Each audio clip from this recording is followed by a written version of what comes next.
Good morning student.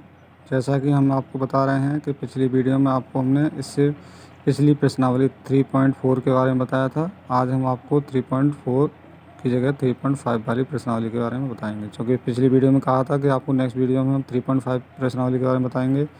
तो वो 3.5 एक प्रश्नावली है हमारी। इसमें हम वज्र गुणन विधि से सवालों को हल करेंगे। उससे पहले हमने आपको प्रतिस्थापन और विलोपन विधि से हमने आपको सवालों को करना बताया था। अब हम वज्रग्रहण विधि से करेंगे। वज्रग्रहण विधि से करने से पहले हमारा जो पहला सवाल है उसमें इसने कहा है कि जो रेखाएं हमारे पास दे रखी हैं उन रेखाओं के हल होते हैं या नहीं होते, पहले हमें ये पता होना चाहिए, तभी हम वज्रग्रहण विधि का प्रयोग कर सकते हैं। अगर वो होते हैं तो करेंगे, नहीं होता तो नहीं करेंगे।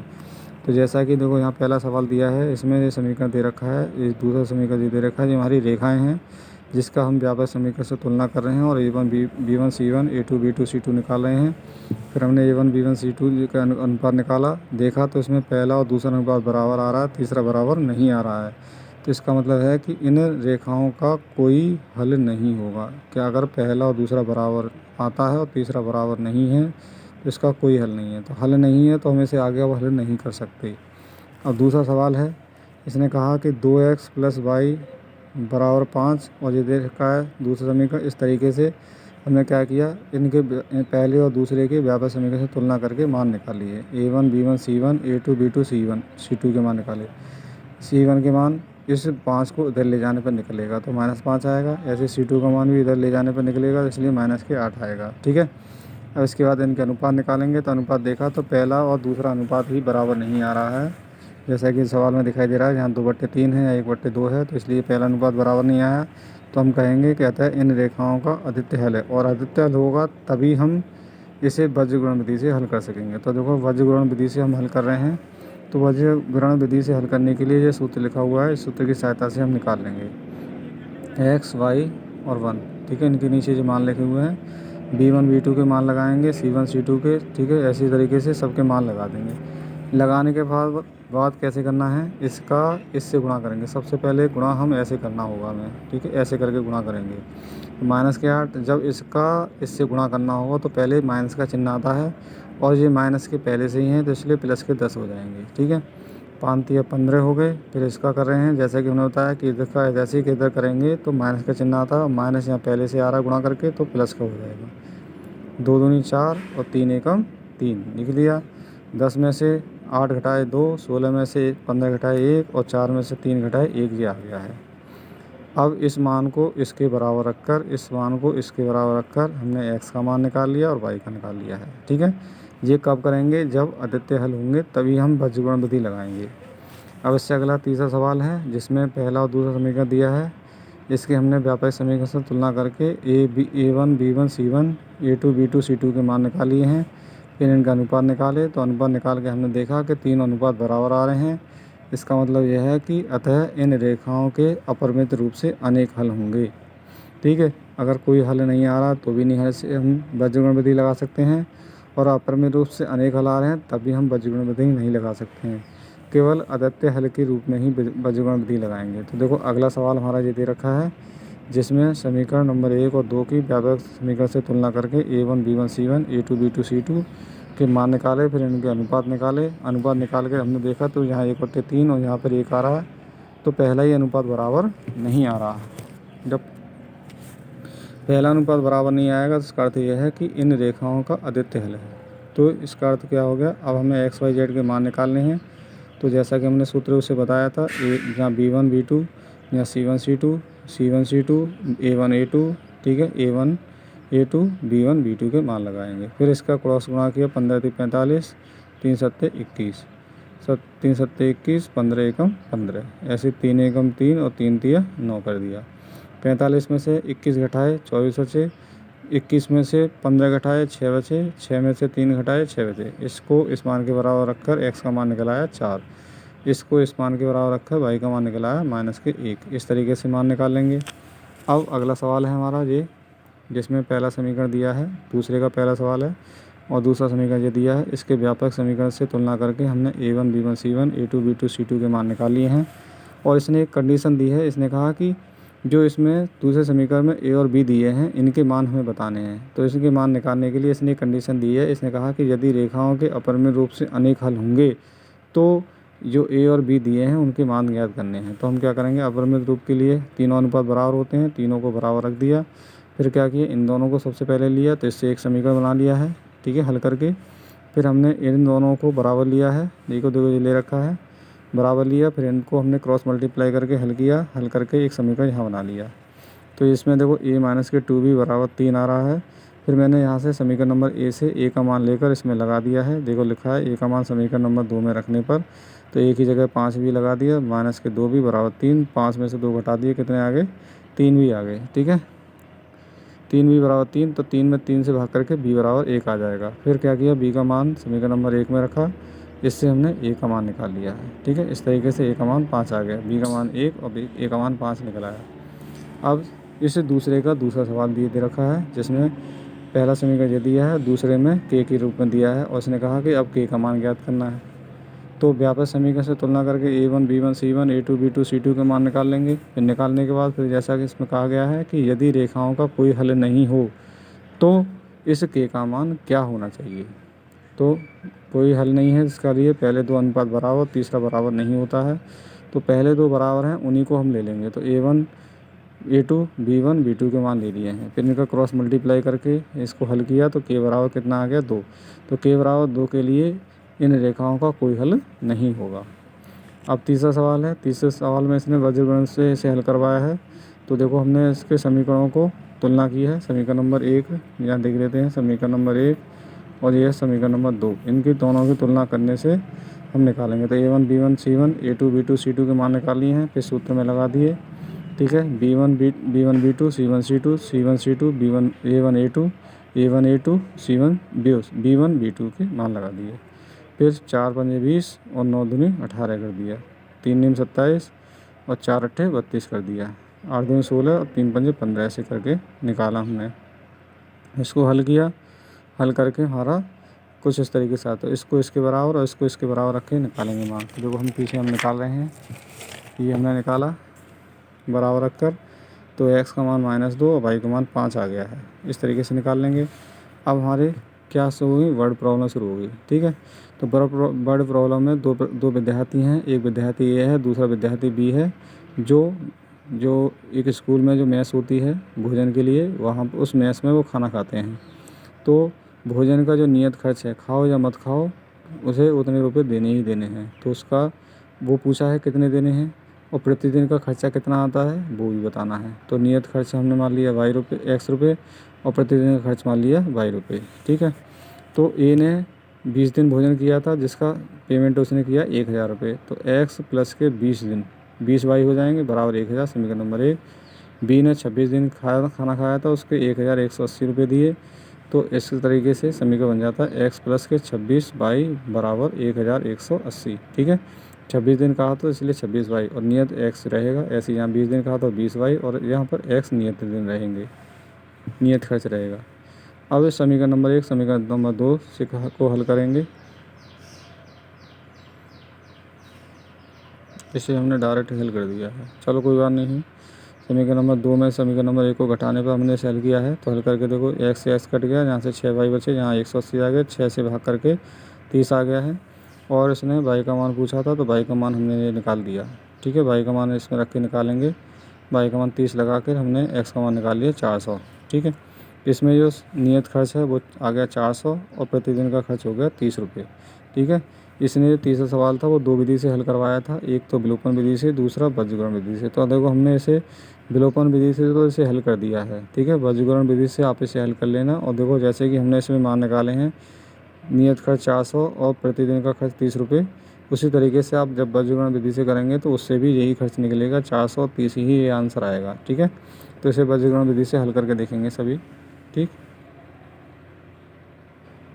अच्छा, अब देखो इससे आगे का सवाल है, माना कि भिन्न का अंश और हर मान लेने हैं, और उसके बाद इसने पूछा है कि इसकी भिन्न बताइए क्या होगी। तो देखो अंश में 1 घटाने पर बनी भिन्न हो जाती है 1/3, तो इसमें हमने क्रॉस मल्टीप्लाई करके इस तरीके से बना लिया।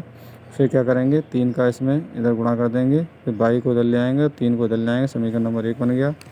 फिर क्या किया हमने, इसको हर में से 8 जोड़ने पर बनी भिन्न, ठीक है, हर में 8 जोड़ने से बनी भिन्न हो जाती है 1/2। इसका क्रॉस मल्टीप्लाई करके एक समीकरण यहाँ पर हमने बनाया।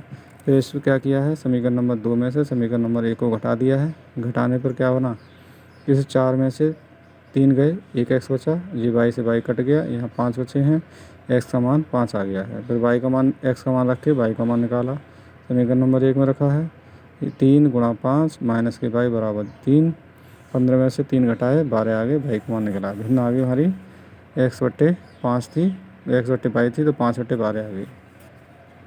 तीसरा सवाल, एक टेस्ट होता है जिसमें प्रश्नों की संख्या पूछी गई कि कितने प्रश्न दिए गए थे, ठीक है, तो वो प्रश्न पूछे गए हैं। तो हमने इसने कुछ सही, उस विद्यार्थी ने जो टेस्ट दिया था उसने कुछ सही प्रश्न किए, कुछ गलत किए हैं। तो हम क्या करेंगे, सही प्रश्नों की संख्या मान लेंगे और गलत प्रश्नों की संख्या मान ली हमने। कुल मिलाकर प्रश्न हो गए x+y। अब प्रश्न के अनुसार कहा कि सही उत्तर पर 3 अंक और गलत पर 1 की कटौती हो तो कितने अंकों से मिले थे, 40 मिले थे। तो 3 अंक के हिसाब से 3x हो जाएगा और एक की कटौती हो रही है, उसके अकॉर्डिंग बाई हो जाएंगे, क्योंकि प्रश्न गलत प्रश्नों की संख्या बाई थी। तो सही में से बाई के अंक गलत के कटेंगे, तब कुल मिलाकर 40 अंक बनेंगे, समीकरण नंबर 1। इसी प्रकार से दूसरी प्रश्न इसने कही थी कि यदि सही पर 4 अंक और गलत पर 2 अंक कटें, सही पर 4 अंक मिले और गलत पर 2 अंक कटें तो कितने अंक मिले थे उसे, 50। तो 4x माइनस के 2y बराबर 50 कर देंगे। यहाँ से 2 कॉमन लेकर 2 से भाग कर दिया, 25 आ गया, समीकरण नंबर 2 बन गया। समीकरण 1 में से समीकरण 2 को घटा दिया है। घटाने पर क्या आ जाएगा, यहाँ 3x में से 2x घटाए, 1x बचा, बाई से बाई कट गया, 40 में से 25 घटाए 15 बच गए, ठीक है। अब क्या करेंगे, x का मान निकालने के लिए समीकरण नंबर 2 में रखेंगे। समीकरण नंबर 2 है जिसमें 2x लिखा था, x की जगह 15 लगा दिए, माइनस बाई बराबर 25। फिर 25 को इधर और बाई को इधर ले आएंगे तो बाई बराबर 5 आ गया, ठीक है। तो कुल प्रश्नों की संख्या कितनी हो जाएगी, x+y थी, बाई का मान 15, वो सही, x का मान 15, बाई का मान 5 है, दोनों को मिला के कितना आ गया, 20। तो कुल प्रश्नों की संख्या हो जाती है 20। इस तरीके से प्रश्नों की संख्या 20 निकल आई, ठीक। और इससे अगला सवाल है सवाल नंबर 4। इसमें लिखा है, तो इसमें जो 2 कार थी, ठीक है, एक कार ए से चलती है ए स्थान से और दूसरी कार बी स्थान से चलती है। तो हमने कार ए और कार बी के नाम से इसे मान लिया है। कार ए है x किलोमीटर प्रति घंटा चाल और कार बी की चाल है y किलोमीटर प्रति घंटा। और ए और बी जो 2 स्थान हैं उन दोनों के बीच की दूरी 100 किलोमीटर है। तो 100 किलोमीटर हमने ये लिख दिया। अब ये प्रश्न के अनुसार इसने कहा था कि 5 घंटे में दो, मतलब जो ए और बी से जो कार चल रही हैं एक ही दिशा में चल रही हैं, ए और बी से एक ही दिशा में जब कार चलेंगी तो 5 घंटे द्वारा जो तय की गई दूरी है वो बताई गई है। तो इसमें 5 घंटे में जो उन्होंने दूरी तय करी है उसके अनुसार हमने लिखा कि 5 घंटे में कार ए द्वारा तय की गई दूरी माइनस कार बी द्वारा तय की गई दूरी, इन दोनों की दूरी का जो अंतर है वो 100 रहेगा, क्योंकि इन दोनों के बीच में क्या था, 100 किलोमीटर का अंतर था। अब ये 5 किलोमीटर कुछ ना कुछ दूरी चलेगा, ये भी कुछ ना कुछ चलेगी, तो इन दोनों का जो अंतर रहेगा वो हमेशा 100 रहेगा, ठीक है, क्योंकि एक समान चाल से चल रहे हैं इसलिए रहेगा, उसे अलग अलग चाल चल रहे हैं इसलिए। तो देखो ये 5x माइनस के 50y, सही 5y, तो 5 कॉमन लेने पर 5 का हम इस 100 में भाग कर देंगे तो 20 आ जाएगा, समीकरण नंबर 1 बन गया। फिर 1 घंटे में कार ए द्वारा, ठीक है, अब यहाँ पर देखो एक ही दिशा में चल रहे थे, यहाँ पर क्या चल रहे हैं, विपरीत दिशा में, ठीक है। एक अगर इस दिशा में है तो दूसरा इस दिशा में है, ठीक है, दोनों एक दूसरे के विपरीत दिशा में चल रहे हैं। और 1 घंटे में कार ए द्वारा तय की गई दूरी और कार बी द्वारा तय की गई दूरी का कुल योग 100 रहेगा, क्योंकि वो एक दूसरे से किसी न किसी पॉइंट में मिलेंगे, ठीक है। तो उन दोनों के बीच की कुल दूरी क्या रहेगी, ए और बी की, वो 100 रहेगी। तो दोनों की चालों को हमने प्लस किया, देखो 1 घंटे में 1x रहेगा और 1 घंटे में बाई की बाई रहेगी, बी वाले की बाई रहेगी, क्योंकि एक का x से करेंगे या बाई का 1 से करेंगे तो बाई ही रहेगा। तो x + y बराबर 100 हो जाएगा। समीकरण नंबर 1 और 2 को जोड़ने पर बाई से बाई कट गया, 2x बराबर 120 हो गए, x बराबर 60 आ गया। अब x का मान समीकरण नंबर 2 में रखेंगे तो y का मान हमारा कितना आ जाएगा, 40, ठीक है, इस तरीके से निकाल लेंगे। तो यहाँ पर कार जो हमें लिखना चाहिए था वो हमने नहीं लिखा, कार ए की चाल, कार ए की चाल हो जाएगी 60 किलोमीटर प्रति घंटा और कार बी की चाल हो जाएगी 40 किलोमीटर प्रति घंटा। ठीक है, इस तरीके से चाल निकल आएगी। ठीक, अब जैसा कि आगे अगले सवाल में इसने कहा कि एक आयताकार बाग की लंबाई और चौड़ाई बतानी है, कितनी है। तो हम यहाँ पर बाग की लंबाई और चौड़ाई को मान लेंगे और इसका क्षेत्रफल, आयताकार बाग है इसलिए क्षेत्रफल लंबाई गुणा चौड़ाई होगा, तो x इंटू वाई वर्ग इकाई हो जाएगा। फिर प्रश्न के अनुसार इसने कहा था कि लंबाई में 5 इकाई की कमी और चौड़ाई में 3 इकाई की वृद्धि कर दी जाए तो बाग का क्षेत्रफल हो जाता है x माइनस वाई माइनस के x इंटू वाई माइनस 9। इसने कहा कि जो पहला क्षेत्रफल था उससे 9 वर्ग इकाई कम हो जाता है। कब? जब 5 इकाई की कमी और 2 इकाई की वृद्धि की जाए चौड़ाई में, तब इसके क्षेत्रफल में 9 वर्ग इकाई की कमी हो जाती है। तो इस तरीके से लिखेंगे। अब 5 इकाई की कमी करने पर x माइनस 5 लिखेंगे और वृद्धि करने पर वाई प्लस के 3 लिखेंगे। तो इन दोनों को हमने आपस में गुणा किया, गुणा करके इस तरीके से आ गया, एक्स वाई कट गए, यहाँ 3x, यहाँ से माइनस के 5y बचे, 15 को इधर ले आए तो प्लस के 15 हो गए, 15 में से 9 हटा के 6 आगे, समीकरण नंबर बन गया 1। अब इससे आगे क्या करेंगे, इससे आगे लिखेंगे। इसने कहा दूसरी शर्त में कहा था कि लंबाई में 3 इकाई की वृद्धि और चौड़ाई में 2 इकाई की वृद्धि करें तब बाग का क्षेत्रफल हो जाता है 67 वर्ग मीटर अधिक। ठीक है, 67 वर्ग मीटर और अधिक हो जाता है। तो 67 वर्ग मीटर अधिक करने के लिए हमने 67 प्लस कर दिया क्षेत्रफल में। अब 3 इकाई की वृद्धि हुई तो x प्लस के वाई और 2 इकाई की वृद्धि चौड़ाई में हुई तो y प्लस के 2 हो जाएगा। इन दोनों का आपस में गुणा करके इस तरीके से हमने लिख दिया है, एक्स वाई से एक्स वाई कट गया, 2x प्लस के 3y लिखा, 6 को उधर ले आके माइनस कर दिया, माइनस करके 61 आ गया है। अब क्या करेंगे, समीकरण 1 में 3 से और समीकरण 2 में 5 से गुणा करके हमने x और y के मान हमने बराबर कर लिए हैं। 15 से 15 कट गया, 10 और 9 को जोड़ा 19 हो गया, इससे जोड़ा तो 323 हो गया, 323 हो गया। 323 में 19 से भाग करेंगे तो 17 आ जाएगा। ठीक है, अब क्या करेंगे, इसने कहा x का मान समीकरण नंबर 2 में रखें तो जिससे y का मान निकला है। तो हमने समीकरण 2 में x का मान रखा तो x का मान 7 दूनी 34 हो गए। यहाँ से 61 आ गए, इसको उधर ले आके माइनस किया तो माइनस करने में 27 आ गए, 27 में 3 से भाग करेंगे तो y बराबर 9 आ जाएगा। तो बाग की जो लंबाई है वो 17 इकाई हो जाएगी और चौड़ाई हो जाएगी 9 इकाई। ठीक है, इस तरीके से हम मान ज्ञात कर लेंगे। ठीक है, तो आपकी ये एक्सरसाइज फिनिश हो चुकी है। इससे अगली एक्सरसाइज जो है आपकी 3.6 जो एक्सरसाइज है उसको आपको हम नेक्स्ट वीडियो में बताएंगे। तब तक के लिए नमस्कार। ठीक है, और कोई भी जानकारी चाहिए तो व्हाट्सएप के जरिए आप पता कर सकते हैं। ठीक है, तब तक के लिए नमस्कार।